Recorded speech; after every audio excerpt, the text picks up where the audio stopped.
ಅವಕಾಶ ಕೊಟ್ಟಿದ್ದಾರೆ. ಇದು ಜವಾಬ್ದಾರಿ ಅಂತ ನನಗೆ ಅನಿಸ್ತೈತೆ. ಯಾಕಂದ್ರೆ ಈ ಪ್ರಧಾನಮಂತ್ರಿಗಳಾದಂತ ಸನ್ಮಾನ್ಯ ಮೋದಿ ಅವರ ಬಗ್ಗೆ ನಾನು ಮಾತಾಡೋದು ಬಹಳ ಒಂಥರ ನನಗೂ ಅಭಿಮಾನವೂ ಐತೆ, ಆದ್ರೆ ನನಗೆ ಮುಜುಗರವೂ ಐತೆ ಈ ವಿಷಯದಲ್ಲಿ. ಯಾಕಂತಂದ್ರೆ ಇಷ್ಟು ಮಹಾನ್ ವ್ಯಕ್ತಿ, ವಿಶ್ವದೊಳಗನೆ ವಿಶ್ವನಾಯಕ ಆಗುವಂತಹ ಹಾದಿಗಳನ್ನು ಹೊರಟಂತಹ ನಮ್ಮ ಪ್ರಧಾನಮಂತ್ರಿ ಬಗ್ಗೆ ನಾನು ಒಂದು ಸಾಮಾನ್ಯ ಕಾರ್ಯಕರ್ತರ ಮಾತಾಡುವಂತ ಅವಕಾಶ ಕೊಟ್ಟಂತ ನನ್ನ ಪಕ್ಷಕ್ಕೆ ನಾನು ಮೊದಲು ಧನ್ಯವಾದಗಳು ಹೇಳ್ತೀನಿ. ಇವತ್ತಿನ ದಿವಸ ನಾವು ಜಾಗತಿಕ ಮಟ್ಟದಲ್ಲಿ ಮಾತನಾಡೋದಾದ್ರೆ ನಮ್ಮ ಪ್ರಧಾನಮಂತ್ರಿಗಳು ಮಾಡಿದಂತ ಸಾಹಸ ಎಂತಂದ್ರೆ ಕೇವಲ ಮೌನವಾಗಿದ್ದು ನಮ್ಮ ದೇಶವನ್ನು ಮುನ್ನಡೆಸಿ ಇಡೀ ಜಗತ್ತನ್ನೇ ತಿರುಗಿ ನೋಡುವಂತಹ ಒಂದು ಕೆಲಸ ಮಾಡಿದ್ರು. ನಿಮ್ಗೆ ಆಶ್ಚರ್ಯ ಅನಿಸುತ್ತೆ, ಟ್ರಂಪ್ ಮಾತಾಡಿದಂತ ಕೆಲವೊಂದು ಮಾತುಗಳನ್ನು ನೋಡಿದ್ರೆ ನಮ್ಮ ವಿರೋಧಿ ಪಕ್ಷಗಳನ್ನ ಅದನ್ನ ಯಾವ ರೀತಿ ನಮ್ಮನ್ನ ಅವ್ರನ್ನ ಜಗಳಬೇಕು ಅನ್ನೋ ಉದ್ದೇಶದಿಂದ ಮಾತ್ರ ತಗೊಳ್ತಾರೆ ವಿನಃ ಅವ್ರಿಗೆ ಏನ್ ಹೇಳಬೇಕು ಅನ್ನೋದು ಅರ್ಥ ಆಗ್ತಾ ಇಲ್ಲ. ಅವ್ರಿಗೆ ಟ್ರಂಪ್ ಯಾವ ರೀತಿ ನಮ್ಗ ಮೋದಿ ಅವ್ರಿಗೆ ಅಭಿಮಾನದಿಂದ ಮಾತಾಡಿದ್ನೋ, ಗೌರವದಿಂದ ಮಾತಾಡಿದ್ನೋ, ಅಥವಾ ಎಷ್ಟು ವಿಶ್ವಾಸದಿಂದ ಮಾತಾಡಿದ್ನೋ ಅಂತ ಯಾವ್ದು ವಿಚಾರ ಮಾಡಿಲ್ಲ. ಯಾವುದೋ ಒಂದು ಕ್ಷುಲ್ಲಕವಾದ ಒಂದು ಸೆಂಟೆನ್ಸ್ ತಗೊಂಡು ಅದನ್ನ ಪ್ರತಿಯೊಬ್ಬರು ನಮ್ಮ ವಿರೋಧ ಪಕ್ಷದವರಾಗಿ ನಮ್ಮನ್ನ ತಗೊಳ್ಳೋರಾಗಿ ಮಾತಾಡಿದ್ರೆ ನಿಜವಾಗ್ಲೂ ಅನಿಸುತ್ತೆ. ಈ ಅಂದ್ರೆ ನರೇಂದ್ರ ಮೋದಿಜಿ ಅವರು ನಾವು ಇವತ್ತಿನ ದಿವಸ ಸ್ಮರಣೆ ಮಾಡಲೇಬೇಕು. ನಾನು ಅವ್ರ ಬಗ್ಗೆ ನಾನು ಅಷ್ಟೊಂದು ಅರ್ಥಕೊಳ್ಳೋ ಅಲ್ಲ, ಆದ್ರೆ ಗುಜರಾತ್ ಮುಖ್ಯಮಂತ್ರಿಯಾಗಿ ಮುಂದೆ MLA ಆದ ನಂತರ ಒಮ್ಮೆ ತಕ್ಷಣವಾಗಿ ಮುಖ್ಯಮಂತ್ರಿ ಗುಜರಾತ್ನಾಗಿ ಸಾಕಷ್ಟು ಇಡೀ ದೇಶದಲ್ಲಿ ಗುಜರಾತ್ನ ಮಾಡೆಲ್ ಅಂತೇಳಿ ಅವರು ಪ್ರಚಲಿತ ಆದರು. ಆ ನಂತರ ನಮ್ಮ ದೇಶದ ಪ್ರಧಾನಮಂತ್ರಿ ಆದರು. ಆ ನಂತರ ವಿಕಸಿತ ಭಾರತ ಮಾಡಿದ್ರು. ಅಲ್ಲಿಂದ ಸಾಕಷ್ಟು ಈ ಬ್ಯಾಂಕಿಂಗ್ ಕ್ಷೇತ್ರದೊಳಗಾಗಲಿ ಮತ್ತು ನಮ್ಮ ಬಾರ್ಡರ್ ಕ್ಷೇತ್ರದೊಳಗಾಗಲಿ ನಮ್ಮ ಸೈನಿಕ ಕ್ಷೇತ್ರದೊಳಗಾಗಲಿ ನಮ್ಗೆ ನಿಮಗೆ ಆಶ್ಚರ್ಯ ಅನಿಸ್ತೈತೆ. ನಮ್ಮ ಹೊರ ಬಾಲ್ವಾಡಿ ಸೆಂಟ್ರಲ್ ಗವರ್ಮೆಂಟ್ ಬಾಲ್ವಾಡಿ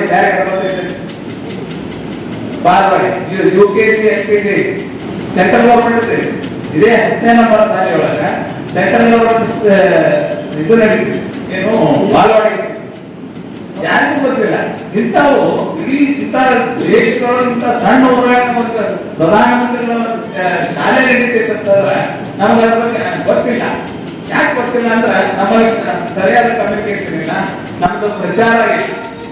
ಸರಿಯಾಗಿ ನಾವು ನಮ್ಮ ದೇಶದ ಪ್ರಧಾನಮಂತ್ರಿ ಏನೇನು ಮಾಡ್ತಾರ, ಎಷ್ಟು ಸಾಮಾನ್ಯ ಜನರಿಗೆ ಅವರು ನಡೆದು ಬಂದ ಹಾದಿಯನ್ನು ನಾವು ಎಲ್ಲರೂ ಗೊತ್ತೀವಿ, ಆದ್ರೆ ಅದನ್ನ ಮುಗಿಸೋದಿಲ್ಲ ಮತ್ತೊಬ್ಬರಿಗೆ ಅಂತ ಈ ಒಂದು ಕಾರ್ಯಕ್ರಮವನ್ನು ನಮ್ಮ ಪಕ್ಷದ ವತಿಯಿಂದ, ಭಾರತೀಯ ಜನತಾ ಪಕ್ಷದ ವತಿಯಿಂದ ಸನ್ಮಾನ್ಯ ಶ್ರೀ ನಮ್ಮ ನೆಚ್ಚಿನ ನಾಯಕರಾದಂಥ ದೊಡ್ಡಗೌಡ ಪಾಟೀಲ್ ಅವರ ನೇತೃತ್ವದಲ್ಲಿ ಇವತ್ತಿನ ದಿವಸ ಈ ಒಂದು ಕಾರ್ಯಕ್ರಮವನ್ನು ಹಮ್ಮಿಕೊಂಡಿವಿ. ವೇದಿಕೆ ಮೇಲೆ ಆಸೀನರಾದಂಥ ಹೇಳ್ಕೊಂಡ್ರೆ ಪಟ್ಟಿ ಸಲಹ ದಿವಸ ಸಲ ಇಲ್ಲ.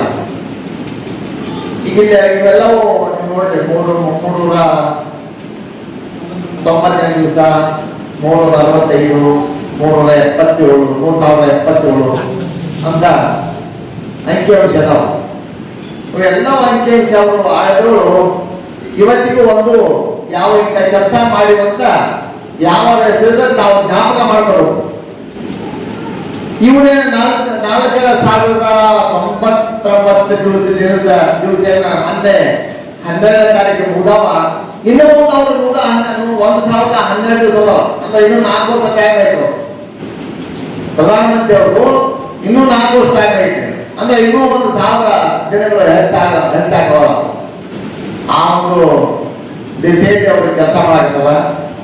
ನಮ್ಮ ಭಾರತ ಇಡೀ ಜಗತ್ತಿಗೆ ಪ್ರಸಿದ್ಧ ಆಗ್ಬೇಕಾರ ಈಗೇನೋ 70 ವರ್ಷ ಮುಂದೆ ನಮ್ಗೇನು ಪತ್ರ ಸಿಕ್ತು, ಯಾವ ರಾಷ್ಟ್ರಗಳು ನಮ್ಗೆ ಕೊಡಿದ್ರು ಅವೆಲ್ಲ ಬಿಟ್ಟು ಹೋಗಿದ್ರು.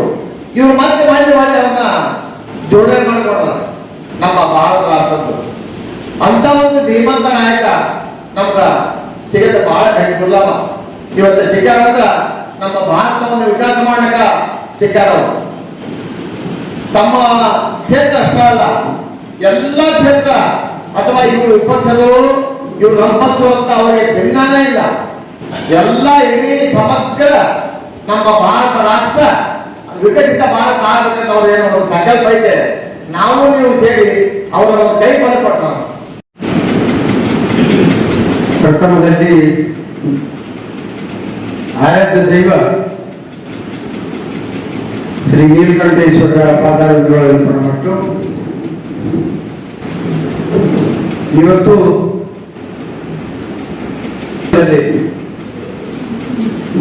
ನಮ್ಮ ಭಾರತೀಯ ಜನತಾ ಪಕ್ಷದ ಹೆಮ್ಮೆಯ ಪುತ್ರ, ಈ ನಾಡು ಕಂಡಂತ ಧೀಮಂತ ನಾಯಕ, ಭಾರತ ದೇಶದ ಕೀರ್ತಿ ಪತಾಕೆಯನ್ನು ವಿಶ್ವ ಮಟ್ಟದಲ್ಲಿ ಉನ್ನತ ಮಟ್ಟಕ್ಕೇರಿಸಿದಂಥ 12 ವರ್ಷಗಳ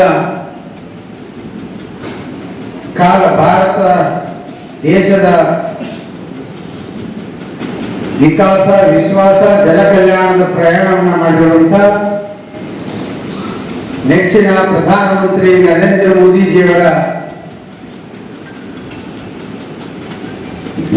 12 ವರ್ಷಗಳ ಸಾಧನಾ ಸಮಾವೇಶ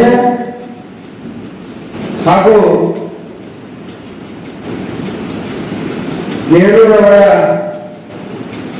4398 ದಿನ ಆಡಳಿತ ಚುನಾಯಿತ ಸರ್ಕಾರದಲ್ಲಿ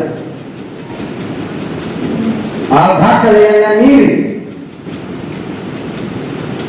ಇವತ್ತು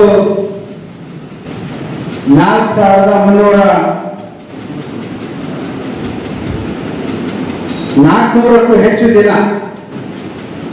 ಪೂರೈಸಿರುವಂತ ಧೀಮಂತ ನಾಯಕ ನರೇಂದ್ರ ಮೋದಿಜಿಯವರ ಈ ಒಂದು ಸಾಧನಾ ಸಮಾವೇಶದ ಅಂಗವಾಗಿ ಮೊನ್ನೆ ಮೋದಿಜಿಯವರು ಗುಜರಾತ್ನ ಮುಖ್ಯಮಂತ್ರಿಗಳಾಗಿ 13 ವರ್ಷ, ಪ್ರಧಾನಮಂತ್ರಿಗಳಾಗಿ 12 ವರ್ಷ, ಒಟ್ಟು 25 ವರ್ಷಗಳ ಐತಿಹಾಸಿಕ ದಾಖಲೆಗಳನ್ನ ಒಂದು ಜವಾಬ್ದಾರಿಯುತ ಸ್ಥಾನದಲ್ಲಿ ಕುರಿತು ನಿರ್ವಹಿಸಿ ಗುಜರಾತ್ ಮಾದರಿ ಅಂತ ಹೇಳಿ ಇಡೀ ದೇಶಕ್ಕೆ ತೋರಿಸಿಕೊಟ್ರು. ಇವತ್ತು ಭಾರತ ಒಂದು ವಿಕಸಿತ ಭಾರತ ಆಗ್ತಾ ಇದೆ.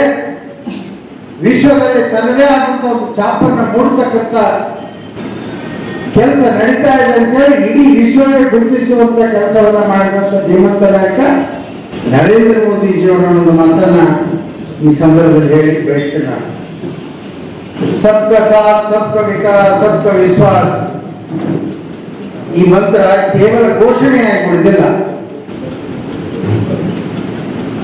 ಇದು ಕೇವಲ ಘೋಷಣೆಯಾಗಿ ಉಳಿದಿಲ್ಲ, ಇದು ಜನಾಂದೋಲನವಾಗಿ ಪರಿಣಮಿಸಿದೆ.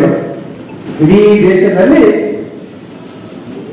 ಸಬ್ಕಾ ಸಾಥ್, ಸಬ್ಕಾ ವಿಕಾಸ್, ಸಬ್ಕಾ ವಿಶ್ವಾಸ್ ಈ ಮಂತ್ರಘೋಷದ ಮುಖಾಂತರ ದೇಶದ ಚುಕ್ಕಾಣಿಯನ್ನು ಹಿಡಿದು ಇವತ್ತು ಅನೇಕ ಯೋಜನೆಗಳನ್ನ ನೀವು ನೋಡಬಹುದು. ಇದರಲ್ಲಿ ಕೇವಲ ಕೆಲವು ಮಾತ್ರ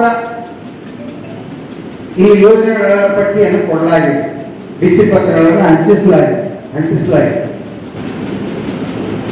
ಗೊತ್ತಾಗಲಿ ಅಂತ. ಆದರೆ ಇನ್ನೂ ಅನೇಕ ಯೋಜನೆಗಳನ್ನ ಮಾನ್ಯ ಪ್ರಧಾನಮಂತ್ರಿಯವರು ಇಡೀ ದೇಶದಲ್ಲಿ ಜಾರಿಗೆ ತಂದಿರತಕ್ಕಂಥದ್ದು.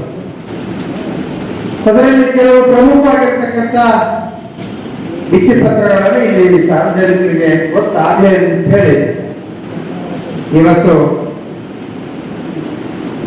ಈ ಒಂದು ಕಾರ್ಯಕ್ರಮದಲ್ಲಿ ವಿತರಿಸಲಾಗ್ತಾ ಇದೆ.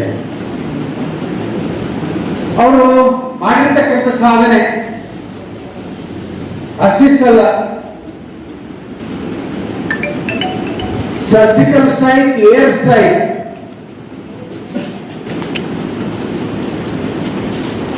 ಪುಲ್ವಾಮದ ಮೇಲೆ ನಮ್ಮ ಸೈನಿಕರ ಮೇಲೆ ದಾಳಿ ನಡೆದಾಗ ಸರ್ಜಿಕಲ್ ಸ್ಟ್ರೈಕ್ ಮಾಡಿದ್ರು ಬಾಲಾಕೋಟ್ ಮೇಲೆ. ರಾತ್ರೋರಾತ್ರಿ ಆ ದೇಶದ ಗಡಿಯುದ್ದಕ್ಕೂ ಇದ್ದಂತ ಎಲ್ಲ ನಕ್ಸಲ ಭಯೋತ್ಪಾದಕ ಚಟುವಟಿಕೆಗಳ ಕೇಂದ್ರಗಳನ್ನ ಸಂಪೂರ್ಣವಾಗಿ ನಾಶ ಮಾಡಿರ್ತಕ್ಕಂಥದ್ದು. ಕಾರಣ ಏನು? ನಮ್ಮ 42 ಜನ ಸೈನಿಕರ ವಾಹನಕ್ಕೆ ಸೂಸೈಡ್ ಬಾಂಬರ್ ಗುರುತಿಸಿ ಪ್ರಾಣ ತೆಗೆದುಕೊಂಡ ಪ್ರತಿಫಲವಾಗಿ ಅವತ್ತು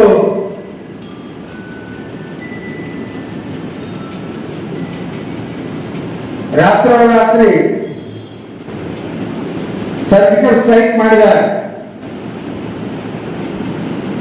ಪಾಕಿಸ್ತಾನವನ್ನ ಪತ್ರಗುಟ್ಟುವ ರೀತಿಯಲ್ಲಿ ಮಾಡಿರ್ತಕ್ಕಂಥದ್ದು. ಅಷ್ಟಾದರೂ ಪಾಕಿಸ್ತಾನ ಬುದ್ಧಿ ಕಲಿಯಲಿಲ್ಲ. ಪಹಲ್ಗಾಮ್ನಲ್ಲಿ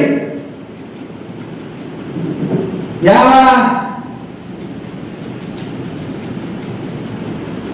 ನಮ್ಮ ದೇಶದ ಪ್ರಯಾಣಿಕರನ್ನ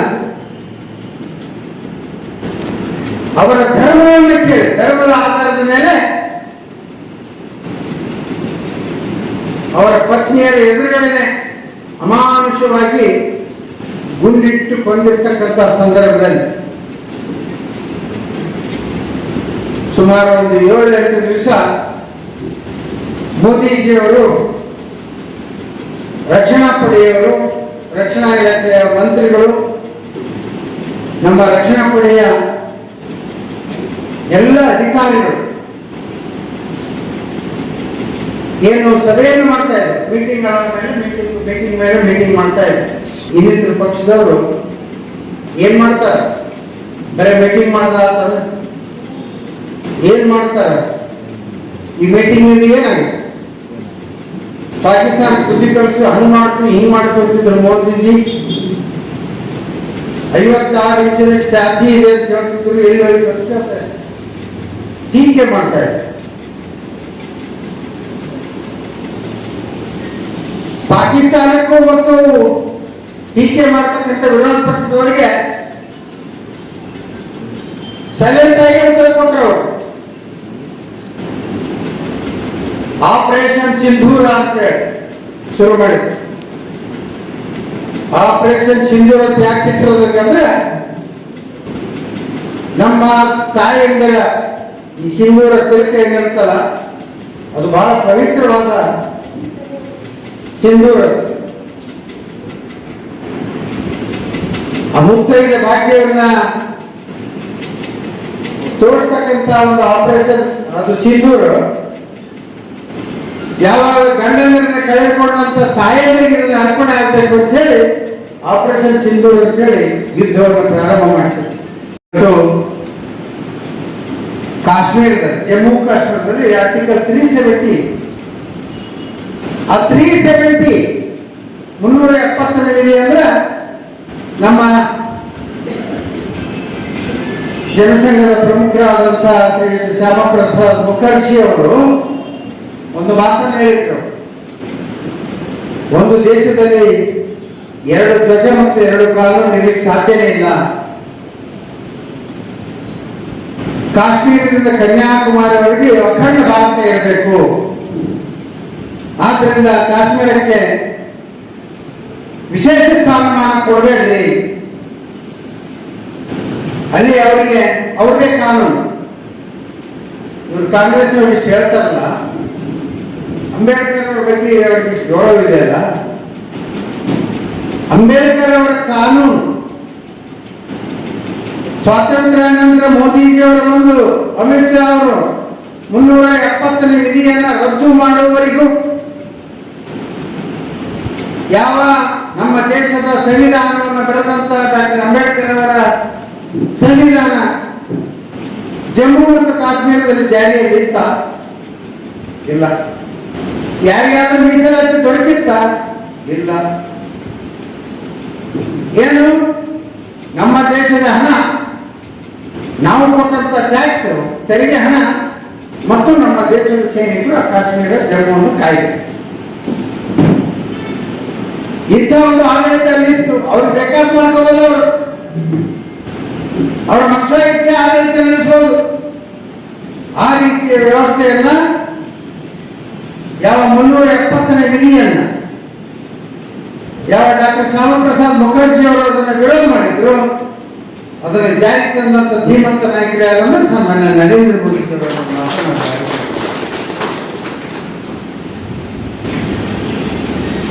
ನೋಡ್ರಿ, ನೀವು ಅಗ್ನಿವೀರ ಅಂತ ಹೇಳಿ ಮಕ್ಕಳಿಗೆ ಟ್ರೈನಿಂಗ್ ಕೊಟ್ಟು 2 ವರ್ಷದ ನಂತರ ಯಾರು ಫಿಟ್ ಆಗ್ತಾರ ಸೈನ್ಯದಲ್ಲಿ ಹೋಗ್ತಾರ, ಯಾರು ಫಿಟ್ ಆಗಲ್ಲ ಅವ್ರಿಗೆ ಉದ್ಯೋಗಕ್ಕೆ ದಾರಿ ಮಾಡ್ಕೊಳ್ತಕ್ಕಂಥ ಒಂದು ಯೋಜನೆಯನ್ನ ಜಾರಿಗೆ ತಂದ್ರ ಈ ಕಾಂಗ್ರೆಸ್ನವರು ಅದನ್ನು ವಿರೋಧ ಮಾಡಿ.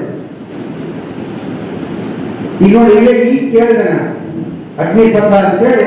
ಆ ಅಗ್ನಿಪಥದಲ್ಲಿ ನಮ್ಮ ತಾಲೂಕಿನ 43 ಜನರು ಇವತ್ತು ನಮ್ಮ ಭಾರತ ದೇಶದ ಸೈನ್ಯಕ್ಕೆ ಆಯ್ಕೆ ಆಗಿದೆ ಅಂದ್ರೆ ಬಹಳ ಸಂತೋಷ ಪಡ್ತಕ್ಕಂಥ ವಿಷಯ. 43 ಜನ ಸೈನಿಕರು ಅಗ್ನಿಪಥದಲ್ಲಿ ಆಯ್ಕೆಯಾಗಿರ್ತಕ್ಕಂಥದ್ದು.